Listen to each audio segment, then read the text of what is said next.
నమస్కారం, సుఖీభవకు స్వాగతం. ఈ రోజు సుఖీభవలో వానాకాలంలో కామెర్లు ఎందుకు, విటమిన్ మాత్రలు ఎవరికి అవసరం, ఈ పరీక్షలతో గుండెకు భరోసా, కనుగుడ్డును కదిలిస్తే నొప్పి, ఆప్టిక్ న్యూరైటిస్, ఇంకా హెల్త్ టిప్.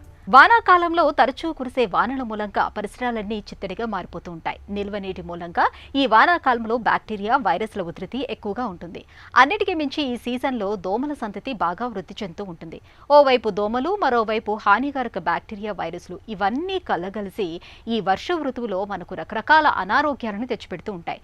కామెర్లు అలాంటి సమస్యే. తాగునీరు, తినే ఆహారం కలుషితం కావటం వల్ల ఈ సీజన్లో చాలా మంది కామెర్ల బారిన పడుతూ ఉంటారు. కామెర్లు సోకినప్పుడు ఏం చేయాలో, ఎలాంటి జాగ్రత్తలు తీసుకోవాలో ఇప్పుడు తెలుసుకుందాం.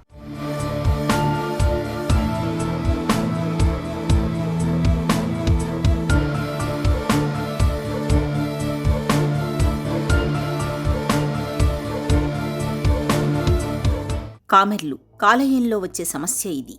ఈ కామెర్లు ప్రధానంగా వర్షాకాలంలోనే చాలా ఎక్కువగా చూస్తుంటాం. ఎందుకంటే ఈ సీజన్లో చెత్తా చెదారంతో కూడిన చిత్తడి పరిసరాలు, జలమయమైన నీటి గుంటలు, పారిశుధ్యలేమి, ఈ రకమైన వాతావరణంలో సూక్ష్మజీవులు కుప్పలు తెప్పలుగా వృద్ధి చెందుతాయి. ఇక ఈ కలుషిత పరిసరాలపై వాలే ఈగలు, దోమలు కామెర్లను తెచ్చిపెట్టే హెపటైటిస్ ఏ, ఈ వైరస్లను తేలికగా ఆహార పదార్థాల్లోకి, తాగే నీటిలోకి చేరవేస్తుంటాయి. కలుషితమైన తాగునీరు, ఆహారం తీసుకున్నప్పుడు చాలా తేలికగా కామెర్లు సోకుతుంటాయి. కామెర్లు సోకినప్పుడు కళ్ళు, చర్మం పచ్చబడతాయి, ఆకలి తగ్గిపోతుంది, ఏదీ రుచించదు, జ్వరం 101 డిగ్రీల దాకా ఉంటుంది, ఒకటే నీరసంగా ఉంటుంది, చిన్నపాటి పనులకే అలసిపోతుంటారు, నీళ్ల విరేచనాలు కూడా అవుతుంటాయి, ఒళ్ళు నొప్పులు బాధ పెడుతుంటాయి.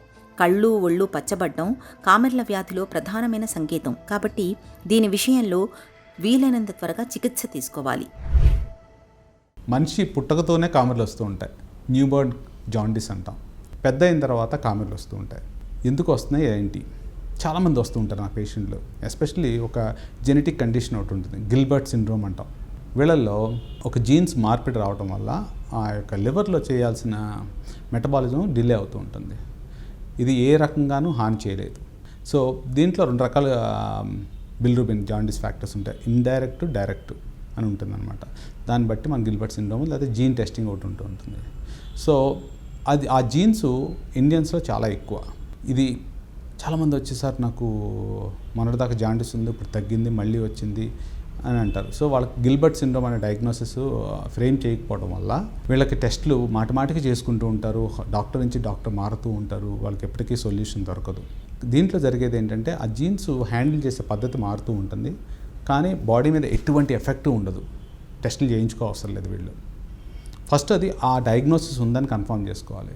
ఏ సందర్భాల్లో వస్తాయి అని చూసుకుంటే వాళ్ళకి సింపుల్ కోల్డ్, మనకి జలుబు చేసిన స్ట్రెస్ ఫ్యాక్టర్స్ పెరుగుతాయి కాబట్టి ఆ యొక్క జాండిస్ హ్యాండ్లింగ్ లివర్లో మార్పు వస్తుంది కాబట్టి వస్తూ ఉంటుంది. రెండోది ఎక్సర్సైజ్ చేసిన వాళ్ళలో వస్తుంది, స్ట్రెస్ వచ్చినా వస్తుంది, కొన్నిసార్లు మెడికేషన్స్ మార్చుకున్నా వస్తూ ఉంటుంది. సో ఇది ఒక బినైన్ కండిషన్. ఎటువంటి ఇబ్బంది మీకు లైఫ్లో కలగనీయదు అనమాట. ఇంకా జాండిస్ కారణాలు ఏంటి అని చూసుకుంటే కొన్నిసార్లు మనం వేసుకునే మందుల వల్ల వస్తూ ఉంటుంది. కొంతమందిలో గాల్ బ్లాడర్ స్టోన్స్ అని ఉంటాయి. ఆ స్టోన్స్ బైల్ డక్ట్లో పడినప్పుడు బ్లాక్ అవడం వల్ల జాండిస్ వస్తుంది. ఇది మాత్రం కంపల్సరీ అటెన్షన్ తీసుకోవాలి, ట్రీట్మెంట్ తీసుకోవాలి, లేకపోతే చాలా ప్రమాదకరం అవుతుంది. వీళ్ళలో ఏమవుతుందంటే విపరీతమైన నొప్పి రావడము, లేకపోతే యూరిన్కి వెళ్ళినప్పుడు డార్క్ బాగా పచ్చగా పట్టడము, ఫీవర్ రావడము, ఇట్లాంటివన్నీ జరుగుతూ ఉంటాయి అన్నమాట. ఇంకొక రకంగా ఏమవుతుందంటే కొన్ని viral infections. So hepatitis A, hepatitis B, hepatitis C, hepatitis D, hepatitis E. So hepatitis B, C different. అదేమవుతుంది, మనకు బ్లడ్ కంటామినేట్ అయితే, ఫర్ ఎగ్జాంపుల్ ఒకళ్ళ రక్తం ఒకరికి ఇవ్వటము అలాంటివి జరిగిన, లేకపోతే ఒకళ్ళ నీడిల్స్ ఒకరికి ఇంజెక్ట్ చేయడం జరగడం వల్ల, లేకపోతే సెక్షువల్ ట్రాన్స్ఫర్మేషన్ ఇలాంటివి జరుగుతూ ఉంటప్పుడు వస్తూ ఉంటుంది. కామెర్ల విషయంలో రకరకాల అపోహలు, గందరగోళాలు కనిపిస్తుంటాయి. కామెర్లు వచ్చినప్పుడు పథ్యాలు పాటించాలని చెప్పి సరైన ఆహారం తిననివ్వరు. కామెర్లు వచ్చినప్పుడు తగిన పౌష్టికాహారం తీసుకోకపోతే పరిస్థితి మరింత విషమించే ప్రమాదం ఉంది. అలాగే పచ్చ కామెర్లకు రకరకాల ఆకుపసలు పోయడం కూడా మనం చూస్తుంటాం. వీటి వల్ల ఎలాంటి ప్రయోజనము ఉండకపోగా కొన్నిసార్లు జబ్బు ప్రమాదకరంగా పరిణమించే ప్రమాదం ఉంది. నిజానికి అంతగా ప్రమాదకరం కాని హెపటైటిస్ ఇన్ఫెక్షన్లలో 1-2 సహజంగానే ఏ చికిత్స తీసుకోకపోయినా తగ్గిపోతుంటాయి. ఇలాంటప్పుడు పసళ్ళు వాడటం వల్లనే కామెర్లు తగ్గాయని చాలామంది అనుకుంటారు. అది నిజం కాదని గుర్తుంచుకోవాలి. కామెర్లు సోకినప్పుడు చాలినంత విశ్రాంతి తీసుకోవాలి. ఆహార పదార్థాల్ని తాజాగా వేడిగా తీసుకోవటం మేలు. తాగునీటిని కాచి చల్లార్చి తీసుకుంటే మంచిది. జీర్ణాశయంపై ఒత్తిడి పెంచే నూనె పదార్థాలు, కొవ్వు సంబంధ ఆహారాలను బాగా తగ్గించాలి. ధూమపానం, మద్యపానం వంటి అలవాట్లు ఉన్నప్పుడు కామెర్లు తగ్గే వరకు వాటి జోలికి వెళ్లకుండా ఉండాలి. హెపటైటిస్ ఏ అండ్ హెపటైటిస్ ఈ ఇవన్నీ ఏంటంటే ఫుడ్ కంటామినేషన్ వల్ల జరగడం వల్ల లివర్ని ఎఫెక్ట్ చేసి మెజారిటీ 80 to 90% మామూలుగా రికవర్ అయిపోతారు. కొంతమందికి డాక్టర్స్ అటెన్షన్ కావాల్సి వస్తుంది.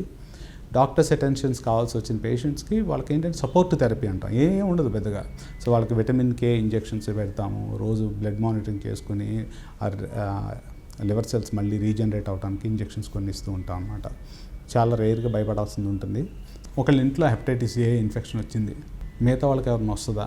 మీరు చెప్తున్నారు కదా కంటామినేషన్ అని, వాటర్ వల్ల వచ్చిందో లేకపోతే ఒకళ్ళ నుంచి వాళ్ళు పట్టుకోవడం వల్ల వస్తుందో అనేది అన్నీ ఉంటూ ఉంటాయి. సో మిగతా ఫ్యామిలీ మెంబర్స్ కూడా కొద్దిగా ప్రికాషన్స్ తీసుకోవాలి. ఫర్ ఎగ్జాంపుల్ బెడ్షీట్స్ ఉంటాయి, టవల్స్ ఉంటాయి, అవన్నీ హాట్ వాటర్లో కడగడము, ఇట్లాంటివన్నీ ప్రికాషన్స్ తీసుకొని జస్ట్ లైక్ మనం జలుబు చేసినప్పుడు ఎలా అయితే కొద్దిగా దూరం పెట్టి 4 రోజులు అయిపోయిన తర్వాత దాని ఇంక్యుబేషన్ పీరియడ్ అంటాం అన్నమాట. అది అయిపోయిన తర్వాత నార్మల్గా ఫంక్షన్ చేస్తే సరిపోతుంది అనమాట. సో నేను చెప్పదలసింది ఏంటంటే కామెర్ వచ్చిన పేషెంట్స్ ఏ టైప్ ఆఫ్ కామెర్లో ఒక condition, benign condition Gilbert syndrome, చాలా ఈ జీన్స్ చాలా అధికం ఇండియాలో. నేను చూసిన దాని ప్రకారము చాలామంది ఓకే వచ్చిపోతుంది అంటారు. కొంతమంది ఏం చేస్తారంటే పూర్వకాలంలో కామెర్లు వస్తే ఏం చేస్తారు, వాళ్ళకి కాల్చి ఈ చేతి మీద కానీ, నుదుటి మీద కానీ, పొట్ట మీద కానీ, లివర్ మీద కానీ, లేదా వాతలు కూడా పెడుతూ ఉంటారు కొంతమంది తగ్గుతుందని. అవన్నీ దానివల్ల అక్కడి నుంచి లివర్కి ఏమి వెళ్ళదు, ఏమి చేయదు. సో అలాంటివి మాత్రం చేయొద్దు. అది ఎందువల్ల వచ్చిందని కనుక్కోండి ఫస్ట్. కనుక్కున్న తర్వాత కొన్ని ప్రికాషన్స్ తీసుకుంటే మీరు నిర్మూలించవచ్చు. వానల కాలంలో కామెర్లు సోకకుండా నివారించుకునేందుకు తినే తిండి, తాగే నీరు, ఈ రెండింటి విషయంలో జాగ్రత్తగా ఉండాలి. అవి కలుషితం కాకుండా చూసుకోవాలి. చుట్టుపక్కల నీరు నిల్వ ఉండకుండా చూసుకోవాలి. అలాగే పరిసరాలన్నీ పరిశుభ్రంగా ఉండేలా జాగ్రత్త పడాలి. కామెర్లతో చాలా సందర్భాలలో పెద్దగా ప్రమాదకరమైన సమస్యలు ఏవీ ఉండవు. చికిత్స తీసుకోకపోయినా వాటంతట అవే తగ్గిపోతుంటాయి. అయితే కామెర్లు ఎంతకీ తగ్గకుండా వేధిస్తున్నప్పుడు మాత్రం ఖచ్చితంగా డాక్టర్ని సంప్రదించి పరీక్షలు చేయించుకోవాలి. ప్రమాదకరమైన హెపటైటిస్ ఇన్ఫెక్షన్ల వల్ల కాలేయం దెబ్బతినడమో లేదా ఇతరత్రా క్యాన్సర్ లాంటివి ఏవైనా ఉంటే మాత్రం తగిన చికిత్స తీసుకోవాలి. విటమిన్ మాత్రల్ని వాడితే మన ఒంట్లో ఏ విటమిన్ తక్కువైనా ఆ లోపం సర్దుకుంటుందని అనుకుంటారు చాలామంది. ఈ భావనతోనే విటమిన్ ఏ మొదలుకొని జింక్ వరకు ఎన్నో రకాల సప్లిమెంట్లను ఎడాపెడా మింగేస్తూ ఉంటారు. కొందరైతే వీటికి తోడుగా ప్రోబయోటిక్స్, మూలిక ఔషధాలు, చేప నూనె వంటివి కూడా వాడుతూ ఉంటారు. కరోనా కాలము మొదలయ్యాక ఇమ్యూనిటీ పెంచుకునే పేరుతో సప్లిమెంట్ల వాడకం ఇంకాస్త పెరిగిందని చెప్పాలి. ఒక్కో విటమిన్కు ఒక్కో టాబ్లెట్ ఎందుకని మనలో చాలామంది మల్టీవిటమిన్ మాత్రల్ని వాడిస్తూ ఉంటారు. అసలు విటమిన్ మాత్రలు మనకు అవసరమా? వీటితో ఏవైనా అనర్థాలు ఎదురవుతాయా? విటమిన్ సప్లిమెంట్ల వాడకం గురించిన పూర్తి వివరాన్ని ఇప్పుడు తెలుసుకుందాం.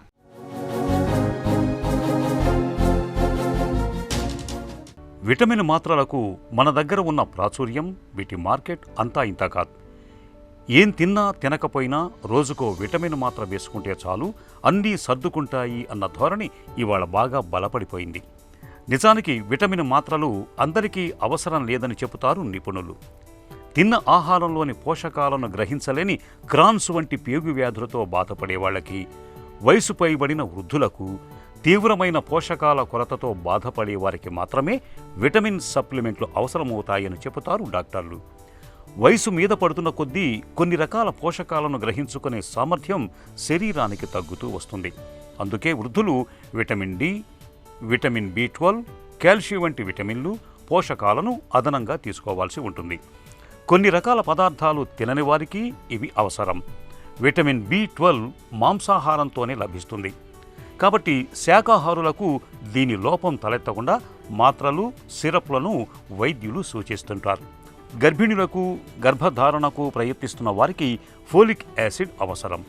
గుండె జబ్బు, మధుమేహం, క్యాన్సర్, HIV, ఎయిడ్స్, కొన్ని స్వీయ రోగ నిరోధక సమస్యల వంటి జబ్బులతో బాధపడే వారికి అదనంగా పోషకాలు అవసరమవుతాయి. యుక్త వయసులో ఉన్నవారికి విటమిన్ మాత్రలు అనవసరం. వీరు ఏది తిన్నా సులభంగా జీర్ణించుకోగల శక్తి శరీరానికి ఉంటుంది కాబట్టి శరీరంలో ఫలానా విటమిన్ తక్కువైంది, సప్లిమెంట్లను వాడమని సూచించినప్పుడు మాత్రమే విటమిన్ మాత్రలను తీసుకోవటం మేలు. అయితే ఈ విటమిన్ సప్లిమెంట్లు ఎవరికి ఎలాంటి పోషకాలు ఎంత మోతాదులో కావాలనేది లెక్కగట్టి చెప్పలేం. అలా అని మందుల దుకాణంలో దొరుకుతున్నాయని ఎవరికి వారు కొనుక్కొని వేసుకోవటం తగదు. డాక్టర్ను సంప్రదించి అవసరమైన పోషకాలను తగు మోతాదులో తీసుకోవటం మంచిది. ఇక విటమిన్ మాత్రలు వేసుకునేవారు ఏదైనా చికిత్స కోసం డాక్టర్ దగ్గరికి వెళ్ళినప్పుడు ఖచ్చితంగా మీరు వాడే విటమిన్ మాత్రల గురించి వారికి చెప్పాలి. ఎందుకంటే కొన్ని మాత్రలు ఆయా మందుల పనితీరును ప్రభావితం చేసే అవకాశం ఉంటుందని గుర్తుంచుకోవాలి. విటమిన్ సప్లిమెంట్లను అదనంగా తీసుకుంటే ఏమవుతుందిలే అనుకోకూడదు. మోతాదు ఎక్కువైతే కొన్ని పోషకాలు ప్రమాదకరంగానూ పరిణమించవచ్చు. హెర్బల్ ఔషధాల విషయంలో మరింత జాగ్రత్తగా ఉండాలి. విటమిన్ సప్లిమెంట్లకు బదులుగా ఆకుకూరలు, కూరగాయలు, పండ్లు, పప్పులు, పిండి పదార్థాలు, నూనెలు, కొవ్వులతో కూడిన పోషకాహారం తగినంత తింటే చాలు. శరీరానికి అవసరమైన పోషకాలు లభిస్తాయి. మన గుండె ఉండేది గుప్పెడే కావచ్చు, కానీ అది సవ్యంగా పనిచేస్తుంటేనే మన ప్రాణం నిలకడగా ఉంటుంది. ఆ పిడికెడు గుండెలో ఎక్కడ ఏ చిన్న అవాంతరం తలెత్తినా అది చివరికి గుండెపోటు రూపంలో ఏకంగా మన ప్రాణాలకే ఎసరుపెట్టే అవకాశం ఉంటుంది. మనకు ప్రాణాధారమైన పిడికెడు గుండెను 10 కాలాల పాటు పదిలంగా ఉంచుకోవటానికి తరచూ కొన్ని రకాల పరీక్షలు చేయించుకుంటూ ఉంటారని చెబుతారు డాక్టర్లు. గుండె ఆరోగ్యాన్ని భద్రంగా ఉంచే ప్రాథమిక ఆరోగ్య పరీక్షల గురించి డాక్టర్ని అడిగి ఇప్పుడు తెలుసుకుందాం. 20 ఇయర్స్ తర్వాత డెఫినెట్గా ఒక కొలెస్ట్రాల్ టెస్ట్ అనేది చెక్ చేసుకోవాలా, బేసిక్ బీపీ అనేది చెకప్ చేసుకోవాలా. ఇవి రెండు కంపల్సరీ 20 ఇయర్స్ అయిన తర్వాత. ఫ్యామిలీలో ఒకవేళ అందరికీ హార్ట్ ప్రాబ్లం అనేది 30 ఇయర్స్ 40 ఇయర్స్లో వస్తున్నట్టు ఉంటే, వాళ్ళకి ఒకవేళ వంశపారంపర్యంగా కొలెస్ట్రాల్ ఎక్కువ ఉన్నట్టు ఉంటే వాళ్ళకి ఈవెన్ 10 to 15 ఇయర్స్లోనే కొలెస్ట్రాల్ అనేది చెక్ చేయాలి. ఇది తప్ప జనరల్గా ఏ కంప్లైంట్ ఉన్నా కానీ జనరల్గా అట్లీస్ట్ అబౌవ్ 30 ఇయర్స్ ఉన్నా లేకపోయినా 30 ఇయర్స్ దాటిన తర్వాత ఒకసారి షుగరు, బీపీ, కొలెస్ట్రాల్ ఇవి 3 మాత్రం కంపల్సరీ చెక్ చేసుకోవడం అనేది మస్ట్. ఈసీజీ ఎక్కువ అనేది ఇంపార్టెంట్ టెస్ట్, కానీ అవి 2 మాత్రమే మొత్తం కనుక్కోవడానికి యూజ్ కాదు. ఈసీజీలో మేజర్ హార్ట్ అటాక్ వచ్చిన తర్వాత కూడా 80% to 90% వాళ్ళకి చేంజెస్ కనిపిస్తుంది, కానీ ఒక 10% వాళ్ళకి ఈసీజీలో చేంజెస్ కనిపించదు. ఫస్ట్ ఈసీజీ అంటే పేషెంట్ మన దగ్గర ఏమో చెస్ట్ పెయిన్ అని చెప్తారు, మాకు డౌట్ ఏమో స్ట్రాంగ్గా ఉంటుంది, ఈసీజీ నార్మలే ఉంటుంది. బట్ ఆ టైంలో ఏం చేస్తామంటే ఈసీజీని హాఫ్ అన్ అవర్ తర్వాత 1 అవర్ తర్వాత మల్టిపుల్ టైమ్స్ ఒక 2-3 అవర్స్ రిపీట్ చేసేటప్పుడు మెల్లగా చేంజెస్ కనిపించవచ్చు. సో ఈసీజీలో చేంజెస్ ఉంటే డెఫినెట్గా హార్ట్ అటాక్ ఉందని మనం చెప్పవచ్చు. ఈసీజీలో చేంజ్ లేదంటే వాళ్ళకి లేదని మాత్రం చెప్పలేము. ఒకటి. రెండోది ఎకో టెస్ట్. ఎకో టెస్ట్లో ఏంటంటే ఈసీజీకి ముందే చేంజెస్ కనిపిస్తుంది ఎకో టెస్ట్లో. అలానే ఎకో టెస్ట్లో ప్రాబ్లం లేదంటే మనకు ప్రాబ్లం రాలేదని కాదు. సో బట్ ఈసీజీ ఎక్కువ కలిపి పేషెంట్ సిమ్టమ్స్ ఇవి 3 కలిపితే మోస్ట్లీ 90 to 95% వరకు మనకు హార్ట్లో ప్రాబ్లం ఉండవచ్చా లేదని మనకి తెలిసిపోతుంది. అంటే మేజర్ అటాక్ వచ్చిందా లేదా. మైనర్ అటాక్ ఒక 80% బ్లాక్ 90% బ్లాక్ ఉండే వాళ్ళకి ఈసీజీ ఎక్కువ నార్మల్గానే ఉంటుంది. వాళ్ళకి మనం ట్రెడ్మిల్ టెస్ట్ చేసేటప్పుడు పేషెంట్ మిషన్ మీద పరిగెత్తినప్పుడు వాళ్ళకి ఆక్సిజన్ అవసరం ఉంటుంది ఎక్కువ. అప్పుడు బ్లడ్ ఎక్కువ పోతేనే ఆక్సిజన్ సప్లై కండరాలకు దొరుకుతుంది. బట్ ఇక్కడ బ్లాక్ ఉండడం వల్ల వాళ్ళకి బ్లడ్ ఎక్కువ పోదు, కాబట్టి ఆ టైంలో వాళ్ళకి చెస్ట్ పెయిన్ రావడం కానీ ఈసీజీలో మార్పు రావడం కానీ జరగవచ్చు. సో ఈసీజీ ఎక్కువ నార్మల్ ఉన్నా కానీ మనం నెక్స్ట్ ట్రెడ్మిల్ టెస్ట్ అనుమానం స్ట్రాంగ్గా ఉండేటప్పుడు ట్రెడ్మిల్ టెస్ట్ చేసి దాంట్లో ప్రాబ్లం ఉందా లేదా అని మేము కన్ఫర్మ్ చేస్తాం. కొద్దిగా పేషెంట్స్కి ఎలా ఉంటుంది, కొద్దిగా మందికి ఎలా ఉంటుందంటే చెస్ట్ పెయిన్ 1 అవర్ నుంచి వచ్చి ఉంటుంది, ఈసీజీ ఎక్కువ నార్మల్ ఉంటుంది. బట్ వాళ్ళకి ట్రెడ్మిల్ టెస్ట్ చేయకూడదు కూడా, డేంజర్. వాళ్ళకి డైరెక్ట్గా మనం యాంజియోగ్రామో లేదా సిటీ యాంజియోగ్రామో బేస్డ్ ఆన్ ద కండిషన్ బట్టి మనం డాక్టర్ డిసైడ్ చేస్తారు. చాలామంది ఏం చేస్తారో తెలుసా, ఈసీజీ ఎక్కువ లేకుండా డైరెక్ట్గా వాళ్ళే పోయి ట్రెడ్మిల్ టెస్ట్ చేసుకుంటారు. అది ఎప్పుడు చేయకూడదు. ఎందుకంటే ట్రెడ్మిల్ టెస్ట్ అనేది పేషెంట్ ఈసీజీ నార్మల్ ఉండాలా, పేషెంట్ పెయిన్ ఉండకూడదు, అలాంటి టైంలో చేయాల్సిన టెస్ట్. ఎక్కువ కూడా నార్మల్ ఉండాలి. ఎక్కువలో సమ్ టైమ్స్ అయోటిక్ స్టెనోసిస్ అనే ఒక కండిషన్ ఉన్నది, హార్ట్ వాల్యూ చాలా చిన్నగా ఉంటుంది, వాళ్ళకి సిమ్టమ్స్ ఏమి ఉండవు. డాక్టర్ దగ్గర చూడకుండా డైరెక్ట్గా ట్రెడ్మిల్ వేస్తే ఇలాంటి పేషెంట్స్ కొలాప్స్ కావడానికి కూడా అవకాశం ఉంటుంది. సో ఈసీజీ ఎక్కువ compulsory test, treadmill test doctor అవసరం పెట్టి చెప్తారు. ఈ 3 టెస్ట్ జనరల్గా హార్ట్ బ్లాక్స్ ఉన్నదా లేదా అని కనుక్కోవడానికి basic test. Next level of test అనేది CT angiogram and coronary angiogram. మనం హాస్పిటల్ అడ్మిట్ చేసి ఇన్వేజివ్ కొరోనరీ యాంజియోగ్రామ్ చేస్తాం. బాగా మసిలే నీటితో స్నానం చేసి బయటకు వచ్చినప్పుడు ఒళ్లంతా పొగలు కక్కడం మనకు అనుభవమే. అలాగే బాగా వ్యాయామం చేసినప్పుడు ఒళ్లంతా చెమటతో తడిసిపోవటము మనకు తెలిసిందే. అయితే ఇలాంటి సందర్భాల్లో మనలో కొంతమందికి కంటి చూపు మసకబారుతూ ఉంటుంది. అంతేకాదు మామూలు సమయాల్లో కూడా కనుగుడ్డును అటు ఇటు తిప్పుతున్నప్పుడు నొప్పిని అనుభవిస్తూ ఉంటారు. ఈ రకమైన లక్షణాలు కనిపిస్తున్నప్పుడు అశ్రద్ధ చేయకండి. ఎందుకంటే ఇలాంటి బాధల వెనుక ఆప్టిక్ న్యూరైటిస్ అనే సమస్య కారణంగా ఉండే అవకాశం ఉంది. కంటి నరం దెబ్బతినడం కారణంగా తలెత్తే ఆప్టిక్ న్యూరైటిస్ గురించిన పూర్తి వివరాల్ని డాక్టర్ని అడిగి ఇప్పుడు తెలుసుకుందాం.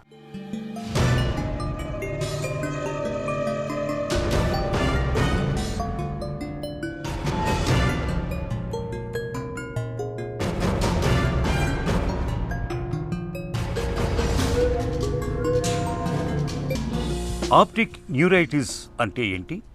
ఆప్టిక్ న్యూరైటిస్ అంటే అండి కంటికి సంబంధించిన నరాన్ని ఆప్టిక్ నర్వ్ అంటాం.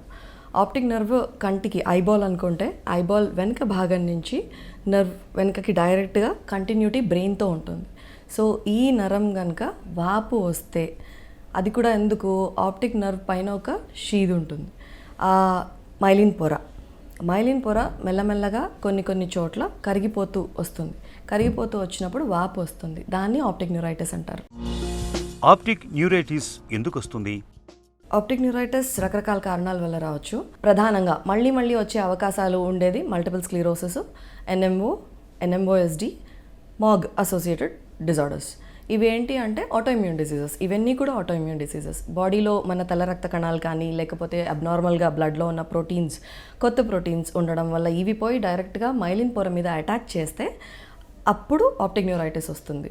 ఇవేవీ కాకుండా జస్ట్ వన్ టైం లైఫ్లో ఒకసారి వచ్చి పోయే అవకాశం కూడా కొంతమందికి ఉంటుంది. కానీ ఇది నిర్ధారించే ముందు ఓకే ఇది టిపికల్ ఆప్టిక్ న్యూరైటిస్, మళ్ళీ వచ్చే ఛాన్స్ ఉండకపోవచ్చు అని చెప్పేదానికంటే ముందు మనం కొన్ని ఇన్వెస్టిగేషన్స్ చేసుకొని ఓకే మీకు ఛాన్స్ మళ్ళీ వచ్చే అవకాశం తక్కువ, కొన్ని పాజిటివ్ ఇన్వెస్టిగేషన్స్ ఉంటే మీకు మళ్ళీ వచ్చే అవకాశం ఎక్కువ, దాన్ని ప్రివెంట్ చేయడానికి ట్రీట్మెంట్ ఆప్షన్స్ అన్నీ చెప్తాం. ఆప్టిక్ న్యూరైటిస్ లక్షణాలు ఎలా ఉంటాయి? కంటి చూపు తగ్గిపోవడం. మన కంటి చూపులో విజువల్ ఫీల్డ్లో సెంట్రల్ ఫీల్డ్ మధ్యగా ఉండే ఫీల్డ్ ఉంటుంది, చుట్టూతా ఉండే ఫీల్డ్ ఉంటుంది. చుట్టూతా కనిపించే భాగం కాకుండా యూజువల్గా ఆప్టిక్ న్యూరైటిస్లో మధ్య భాగం ఇన్వాల్వ్ అవుతుంది. కాబట్టి కంటి చూపు డ్రామాటిక్గా ప్రొఫౌండ్గా చాలా తగ్గే అవకాశం ఇమ్మీడియట్గా నోటీస్ చేయగలుగుతారు పేషెంట్. ఓకే బాగా కంటి చూపు తగ్గుతోంది, చూడలేకపోతున్నాను అనేది. ఇంకొక మిగతావి ఏమి ఉంటాయి అంటే కలర్ హ్యూస్. ఓకే రకరకాల కలర్స్లో షేడ్స్ ఉంటాయి, డార్క్ లైట్ ఇలాగా. ఆ కలర్ హ్యూని కూడా ఐడెంటిఫై చేయలేరు, కలర్ కాంట్రాస్ట్ని కూడా ఐడెంటిఫై చేయలేరు. బ్రైట్నెస్ లోగా ఫేడెడ్ లైట్ ఉంది, లో బ్రైట్నెస్ ఉంది, లేదు చాలా సివియర్గా చాలా బ్రైట్గా ఉంది. ఈ బ్రైట్నెస్ డిఫరెన్సియేషన్ కూడా తగ్గుతుంది. ఆప్టిక్ న్యూరైటిస్లో ఈ మూడు కలర్, బ్రైట్నెస్ అండ్ ప్రధానంగా విజన్ కనిపించకపోవడం ఈ మూడు ఉంటాయి. అట్ ద సేమ్ టైం కొన్ని సందర్భాల్లో కనుగుడ్డు కదులుతూ ఉన్నప్పుడు నొప్పి ఉంటుంది. ఇన్వెస్టిగేషన్స్ వచ్చి మనం ఫస్ట్ స్టార్ట్ చేసేది ఎంఆర్ఐతో స్టార్ట్ చేస్తాం. ఎంఆర్ఐ బ్రెయిన్ ప్లస్ ఆర్బిట్స్ అంటే ఏంటంటే కనుగుడ్డు ఉండే భాగం అంతా ఆర్బిట్. ఈ ఎంఆర్ఐ ఫస్ట్ చూసుకుంటాం. ఎంఆర్ఐతో పాటు విఈపి అంటాం. విఈపి అంటే ఏంటంటే కంటి నరం ఫంక్షన్ ఎలా ఉంది, నరం క్లియర్గా ఫంక్షన్ చేస్తుందా లేదా అనేది చూసుకోవడానికి విఈపి చేస్తాం. And perimetry visual field analysis, ఇట్లా మధ్య భాగమా లేకపోతే చుట్టూ ఉన్న భాగమా లేకపోతే ఒక సెక్టర్లో సరిగా కనపడడం లేదా, ఇవన్నీ ఫస్ట్ ఇన్వెస్టిగేషన్స్ ఉంటాయి. ఇవి చూసుకున్న తర్వాత దానిలో ఎంఆర్ఐలో ఏమైనా తేడా ఉందా, డిమైలినేషన్ ఆప్టిక్ నర్వ్ వరకే ఉందా లేకపోతే బ్రెయిన్లో కూడా అవుతుందా. డిమైలినేషన్ అంటే మైలిన్ పొర కరిగిపోవడం. And extent of optic nerve involvement, ఎంత length of optic nerve involve అవుతుంది, చిన్న సెగ్మెంటా లాంగ్ సెగ్మెంటా, కంటి వెనకాల భాగం ఇన్వాల్వ్ అవుతుందా, కంటి లోపల కూడా బేసికలీ కంటి నరాల నుంచే కదా కంప్లీట్గా అన్ని న్యూరాన్స్ కలిపి ఆప్టిక్ నర్వ్ ఒక భాగం నుంచి బయటికి వెళ్తుంది.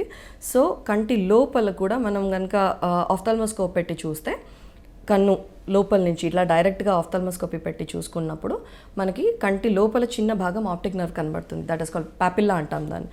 అది ఇన్వాల్వ్ అయిందా ఫస్ట్ థింగ్ దట్ మాకు క్లూ ఇస్తుంది డయాగ్నోసిస్ ఏమై ఉండొచ్చు, ఏ ఇన్వెస్టిగేషన్స్ చేయాలి. ఇంకొకటి సెకండ్ థింగ్ ఏంటంటే డైరెక్ట్గా ఫండస్ ఎగ్జామినేషన్ చేస్తున్నప్పుడు బ్లడ్ వెజల్స్ కూడా ఎలా ఉన్నాయి చూస్తాం. పాపిల్లా వాపు ఉన్నదా లేదా, బ్లడ్ వెజల్స్ ఎలా ఉన్నాయి, ఏ భాగంలో పేల్గా అంటే ఉండాల్సిన రెడ్డిష్ టింజ్ లేకుండా పేల్గా ఏమన్నా ఉందా, ఏ ఏరియాస్లో పేల్గా ఉన్నది, ఇవన్నీ కూడా ఇంపార్టెంట్. ఇది అయిపోయిన తర్వాత దెన్ వీఈపీ చూస్తాం. వీఈపీలో ఎంత ప్రొలాంగ్ అవుతుంది, దానిలో ఒక గ్రాఫ్ లాగా వస్తుంది.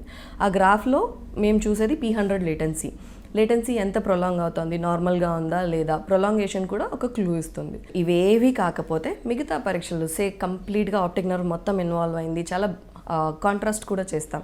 అంటే ఒక డై ఎక్కించి ఎంఆర్ఐ చూస్తాం. కొన్నిసార్లు లింఫోమా లాంటి జబ్బులు కూడా, అంటే ఒక క్యాన్సరస్ గ్రోత్ ఎగ్జాక్ట్గా ఆప్టిక్ నర్వ్ దగ్గర స్టార్ట్ అయ్యే అవకాశం కూడా ఉంది. సో దాన్ని కూడా చూసుకుంటాం.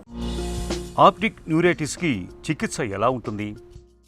టిపికల్ ఆప్టిక్ న్యూరైటిస్ మిగతా మొత్తం వర్కప్ అంతా నెగటివ్ వచ్చింది, వీళ్ళకి రెస్పాన్స్ చాలా బాగుంటుంది. ఒకవేళ మనం కనుక ఇమీడియట్గా ట్రీట్మెంట్ ఇవ్వగలిగితే, కంటి చూపు తగ్గుతుంది అన్నప్పుడు ఎంత ఎర్లీగా వస్తే అంత మంచి రెస్పాన్స్ ఉంటుంది. కంటి చూపు నాకు ఇనిషియల్గా బాగానే ఉండింది, మైల్డ్గానే బ్లర్రింగ్ ఉండింది, నాకు ఇప్పుడు ఈ రోజున ఒక వారం నుంచి నడుస్తుంది, ఈ రోజున కంప్లీట్గా కనపడడం లేదు అన్నప్పుడు మేము ట్రీట్మెంట్ స్టార్ట్ చేసిన దాని తర్వాత వచ్చే రెస్పాన్స్ కంటే ఇనీషియల్గా బ్లరింగ్ ఎప్పుడైతే వస్తుందో అప్పుడు ట్రీట్మెంట్ ఇనిషియేట్ చేయడం the most important. So first thing ఎర్లీగా, అసలు ముందు కంటి చూపు తగ్గుతుంది అంటేనే వెంటనే ఇమీడియట్గా రావడం.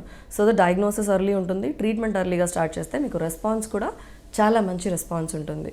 అండ్ ట్రీట్మెంట్ ఆప్షన్స్ మామూలుగా ఈ అన్ని కేసెస్లో కూడా మిథైల్ప్రెడ్నిజోలోన్ అంటే స్టీరాయిడ్ ఇంజెక్షన్తో స్టార్ట్ చేసుకుంటాం. చాలా ప్రొఫౌండ్ సివియర్ విజన్ లాస్ ఉన్నది అంటే combined steroid plus plasma exchange అంటే రక్త మార్పిడి రెండు కలిపి డే 1 నుంచి కూడా ఇప్పుడు చాలా సివియర్ ప్రొఫౌండ్ లాస్ NMO అనుకుంటున్న కేసు అలాంటి పేషెంట్కి వెయిట్ చేయం, ఎందుకంటే చాలా సివియర్గా ఉంటుంది. ఒకవేళ మేము ట్రీట్ చేసినా వెనక్కి వచ్చేది రెస్క్యూ చేయగలిగే విజన్ అంత ఉండదు.